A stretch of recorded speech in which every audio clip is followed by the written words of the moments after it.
Hey, hello. Hi, my name's Matt. My name's Matt Ross, and I'm doing a nice little show for everybody called Talking Nerdy, where we're going to be taking a little bit of good look at. Uh, we're going to be taking a look at a couple of issues, a couple of things that are going on in the world today that I'm very interested in, and I'm hoping you guys are interested in it too. So we're going to take a few minutes to just take a look at the various interesting nerdy topics that have been coming up in the world today. And I've got a couple of interesting things that I wanted to talk about just because, I got things that are on my chest. My name is Matt, and I am a nerd. That does not make me an expert, does not make me in any way, shape, or form some kind of person who knows how everything works here in the world. And I, nerds are wonderful people who really want to be able to discuss things with an objective point of view and want to be able to take all the various issues today and be able to take a nice normal look at things, but from a perspective of of the cool things that makes that matter to nerds in particular. So we're going to be go ahead and discussing a couple things. And last time I was on, it was my intro video. I said that I was going to be talking about time travel, and so this time I do want to talk a little bit about time travel. And so you've seen the movies. Time travel, it's a new thing. It's becoming the thing. It's like in every single movie nowadays, or every other one. It's getting more common. And I've got it's a subject that I'm really fascinated with. And so I wanted to talk a little bit about what it is and how it works and what what could be done. And I've kind of got an idea for stories in my head for a time travel like little short story I wanted to do. We'll talk about that some other time. But here's a couple things that have been coming up to me in this thing. Time travel. We should all be first of all. We should get the first thing out of the way. Time travel is real. We're all traveling through time. It's something that we all do. We are. How do I describe this? Imagine we are a one-dimensional being, which means we are on a single line. Being a one-dimensional being, we can only travel along that one line, and we can see the second dimension, but we can't even perceive the third dimension. We have to think abstractly about it. Some Jopman knows some one-dimensional people. Uh, the same thing is true for two-dimensional things. They can see three-dimensional things, but they cannot access the third dimension. And we are third dimensional beings. We can are a third dimensional being where we can actually perceive the fourth dimension. We travel through time, but we cannot really move other than where we are in time. So in that kind of weird way, we are kind of fourth dimensional beings. So, but only in the form that we are traveling through the fourth dimension, which is pretty cool. The idea of the fourth dimension is that if I have a ball and I roll it down a hill, at one point in time it's here, at another point in time it's here. It moved, and that's how it works. That ball takes up the same physical amount of space, but it's in different spots. So, time travel, looking at it like that, is an interesting question. There's some interesting things that we'd have to start thinking about if we start thinking fourth dimensionally, as Dr. Brown would say. So, there's a big problem. The real problem is that if let's say we have figured out how to travel through time, we would have a real big problem doing it. Here's the problem we would have. Let's say, for example, that I was able to transport 1 minute in time forward or backwards. It doesn't matter. If I move forward in time or backwards in time 1 minute, in that time, just to be, just, have a couple of things going on, the place where I currently am has moved because the Earth is spinning, and because the Earth is moving around our sun, and our sun is moving around our universe. So, in that 1 minute, the place where I am would have basically gone out from underneath me, if you will. The rug would be pulled out from underneath me, and the Earth, where I would expect to be moving through time, would have moved thousands and thousands and thousands of miles away in less than a minute. So if we were to snap ourselves from one point in time to another like they do in the movies, uh, that wouldn't work. It wouldn't be. Uh, it would completely. It simply wouldn't be feasible for us to do that because you'd have to figure out a way of somehow keeping ourselves relative to our physical location on Earth as it's moving. So that's one way we could fix it. You could say, okay, maybe we don't move through time instantly. Maybe it's a super fast change where you get pushed through time fast or slow. But because of something is grounding you, is affixing you to your current location. And if you, okay, so that would make sense. Maybe it's this chamber and the chamber never moves. That could be one thing. The other option would be that your time machine would have to be in space. And you have to pre-calculate to make sure that when you're traveling through time, the thing, whatever you're traveling through time to do, you're not going to hit anything along the way. So that would be the other more tangible, more realistic time travel, quite frankly, is we would send somebody up into space in a special pod, and in that special pod, he would do his time travel. And then after he got through his time travel, his pod would then be in the new time, but now he'd have to travel to wherever, back to Earth, essentially, if he wants to do something on Earth. That's a problem, but that's okay.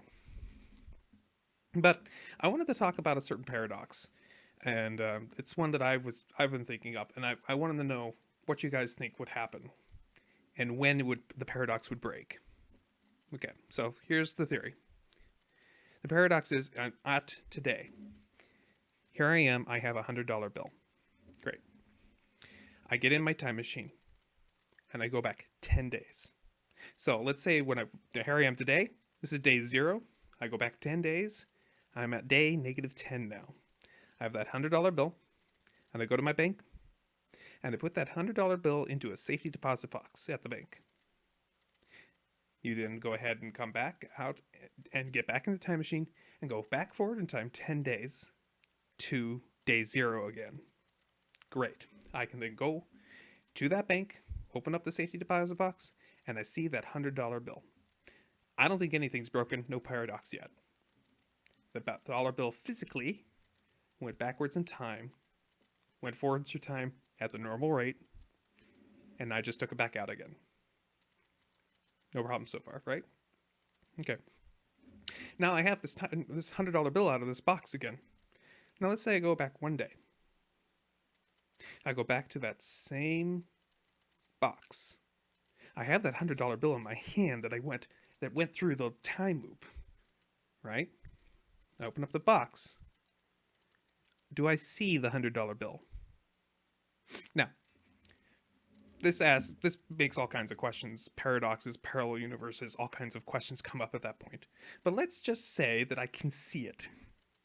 That $100 bill is now physically in 2 places at the same time. So can I pick up that $100 bill? If I pick it up, I've changed it.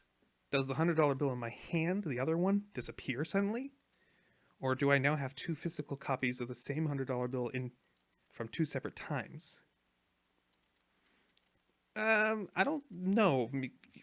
I think either one of 2 things would happen. Either I would be bringing back a $100 bill and would now be able to have 2 $100 bills, which is awesome. And those $200 bills they're mine. I've now split the timeline, essentially.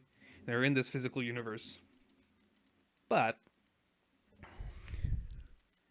then Jumpman says, as soon as you open up the box, the bill would have changed.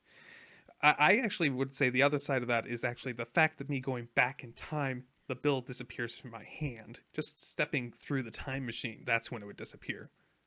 Because that's when I've changed it. But I haven't done the thing yet. So is it predetermined? Is it something that I've opened? Know that I'm going back in time. I know I'm opening up the box. And if that's the case, would I know that I would have had a $100 bill in my hand? Or because I went back in time knowing I'm going to open up that box, $100 to get that $100 bill, I'd forgotten that I took it with me. I mean, it's weird. And of course, we can't experiment about this, so we don't know. I think one or the other are true. Either I'm able to bring a $100 bill back with me, and gather more, get all the $100 bills, go back, I don't know, do those 10 days and go back one day at a time and get another $100 out of it and make myself $1,000 really quick, or not. But cellular decay has nothing to do with it, gentlemen, because the cells aren't decaying. It's physically moved from one spot to another. Now, the other option is that we are in a completely different timeline, and we've just, we're adding matter to the universe, which is a whole nother problem that's involved here. So, I don't know. That's the thing. That's the question. How does this paradox work? What happens to the $100 bill? I'd love to hear what you guys have to think about this. Go ahead and send me an email or send me a comment on the video, and I'd be really interested to know about it. You can send me any. Oh man, I should set up an email account so you can send it to me without having to give you my personal email address. I'll work on that. That's something I need to do. So that's the kind of question I want to propose to you guys about going back in time and whether or not you could do this experiment, the $100 bill in the box experiment idea here. I would really be interested to know what you guys think about that. Other than that, let's see. The other thing I wanted to talk about briefly is a sad issue. It affects all of us. Nope. Your body is still aging at the same rate, so if you went back 10, minus 10, then plus 10, you'd be 20 years older than you were before you started. Joe, that doesn't make sense. First of all, we're talking days, not years, but that's besides the point. But I see what you're saying. You moved through the time machine. You haven't aged at all. Otherwise, people going backwards in time would get younger, which isn't what happens there. And or if you went backwards in time, I don't know how that would make you get older. Maybe so that doesn't make sense to me at all. So, but there's a lot about this that that can be considered about this.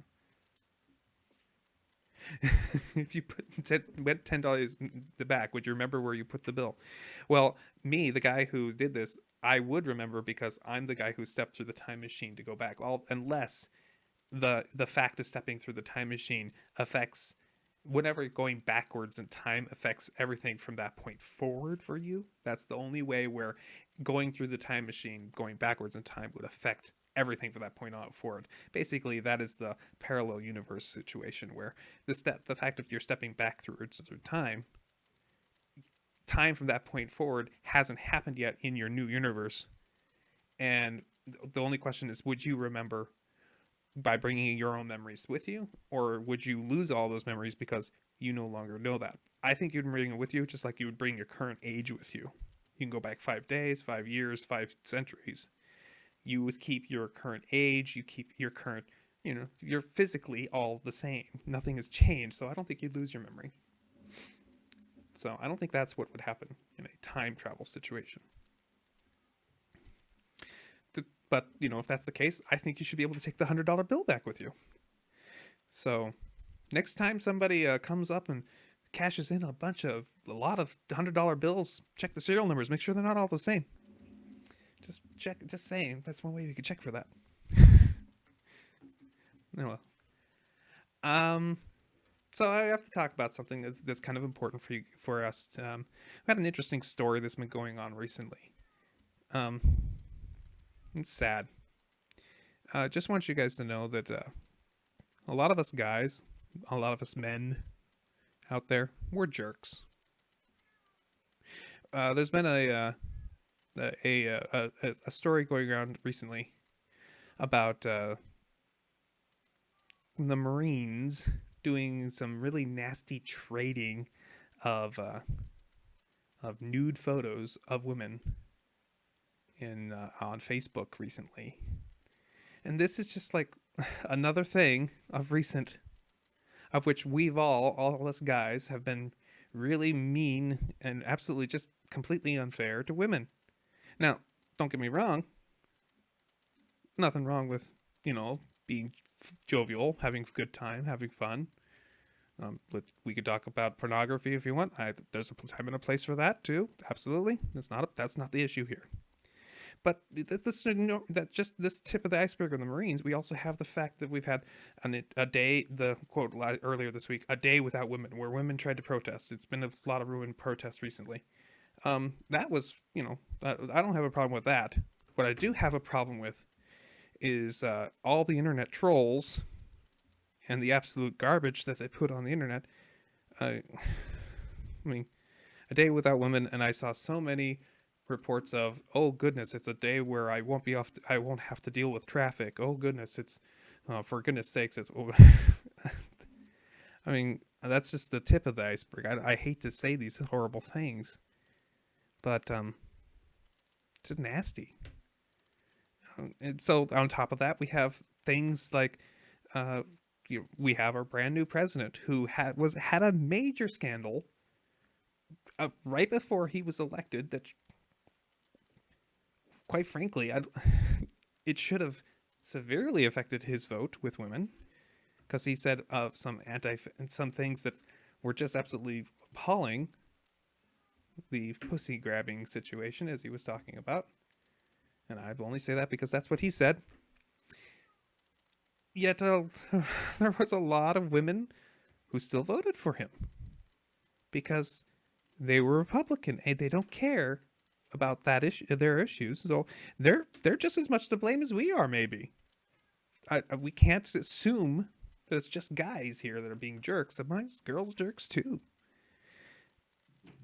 But this is a situation we just need. I wish we didn't have to deal with, but you know what, guys, we should talk about it.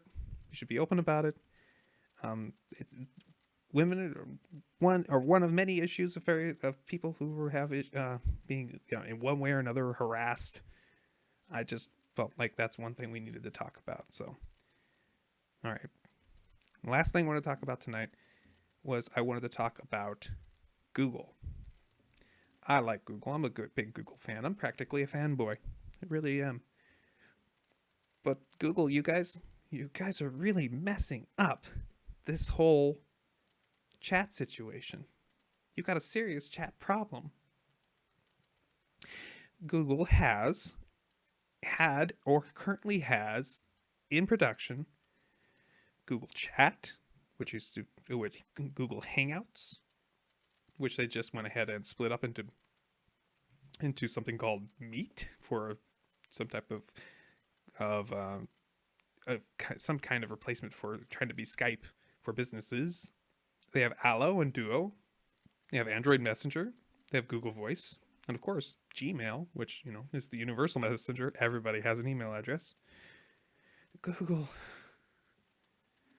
you have too many options, and not enough of them are good. Not quite. I use Allo, but I only use it with a couple people where I said, hey, let's try it out. And they were like, oh, yeah, great. Well, it's another chat. No problem. Wait a second.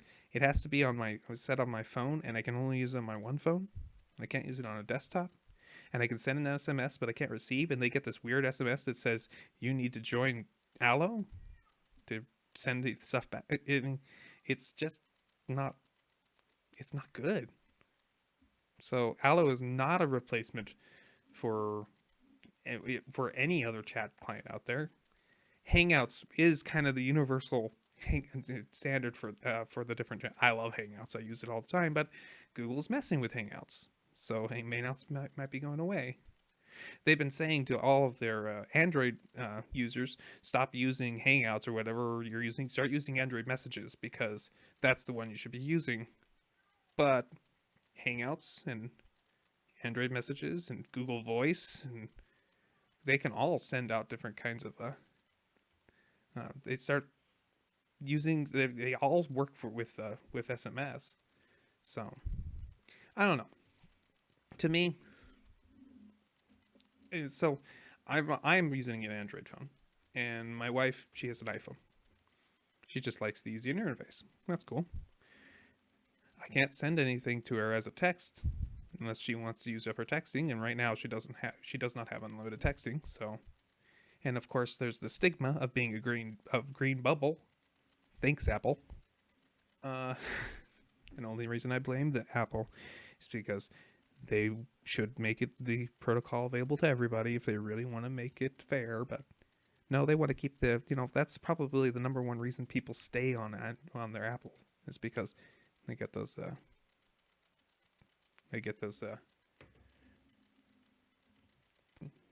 people stuck into that interface and into that market, which bothers me. But that's beside the point. I think that Google has fragmented themselves too far. I would believe that they should probably double down on Hangouts or Allo and open it up so it works with everything, multiple devices. I don't see why this is still an issue today. And they need to do something about it. That's for certain. Okay, well, believe it or not, that was it. I just wanted to talk about a couple things and let the world know about a couple of things that are on my mind. A chat room, thank you for listening to me. I had some good comments from SHN and from Joteman. It was kind of fun to be with you guys tonight. And I'm looking forward to trying to do this again, trying to make more sense, make it a little bit more of a talking show, maybe try to get some people on to want to chat with me. If you guys see this and you want to go ahead and comment on it, feel free. And I hope to talk to you guys in the future. If you guys do like the show and let's say you're somebody who said, what is this weird show? Don't even try. Everybody asks for donations. Don't even ask me. This is a passion project. I don't care. If you want to donate some money to somebody, donate to diamondclub.tv. They could use it. And I really appreciate them letting me send my video here. Okay, you guys have a good night.